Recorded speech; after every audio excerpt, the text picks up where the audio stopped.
question which is very, very common.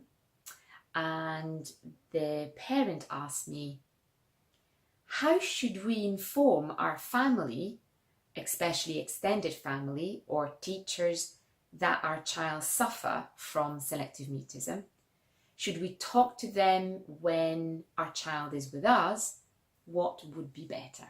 It's absolutely important that the people around you, you're right, your extended family, teachers, friends, that they know that your child suffers from selective mutism.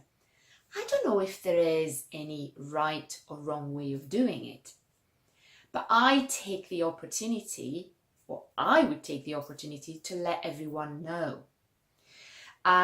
There are a lot of scripts, a lot of things that people feel comfortable with.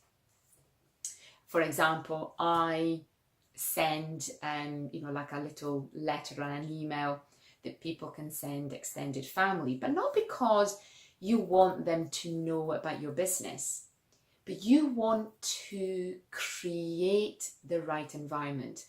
And the right environment is about people understanding difficulties. You don't want people necessarily to change their behavior, but at the same time, you want them to understand how to best interact your child for two very reasons.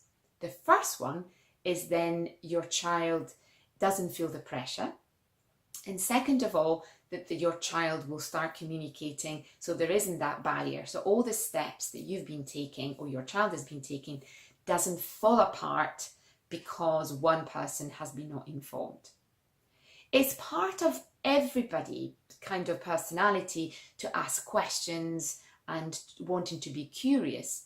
But at the beginning of the journey, children with selective mutism find answering questions really, really difficult.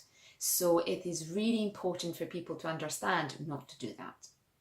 So be very honest. There are a lot of do's and don'ts about selective mutism.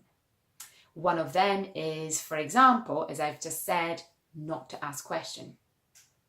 I would say take the time maybe to make a phone call, to speak to your relatives and to the teacher by yourself, but always back it up with something in writing, because in actual fact, they're not going to remember everything you're going to suggest unless they watch all of my videos about selective mutism, but they might not do that. Whereas like a little piece of paper, it kind of reminds them what they are, what it is.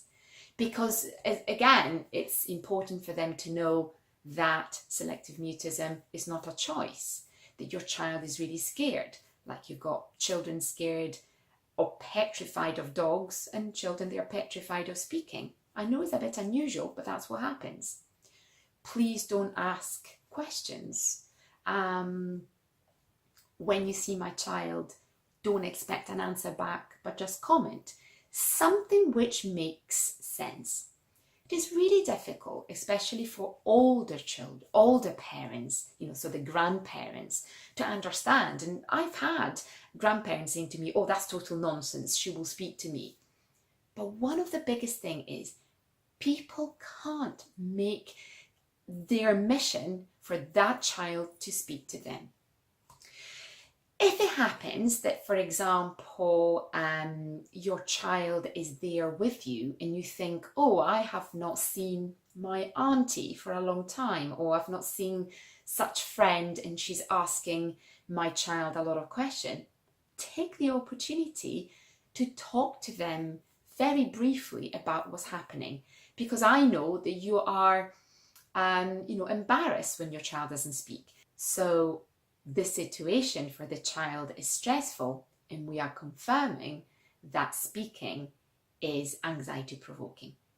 So if your child is there, so you happen to be in a situation, you can say, once the person has asked a question, you can say, for example, John finds answering questions a little bit hard just now, but I'm sure that he will answer the next time. He will answer very soon.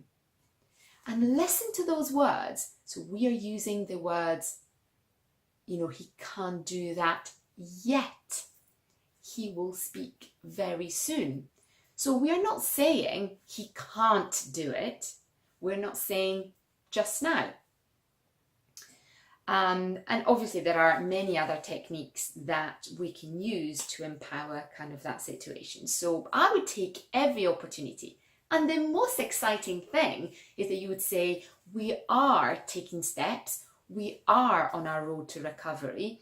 So here are some examples of what to do and what not to do when we're together. So give him an option or comment. Find an alternative way of communication when you're with him. Don't expect an answer straight away. Don't look at him when you're speaking to him. And all these sort of do's and don'ts that we have. So it's really important to have a little sheet with do and don'ts.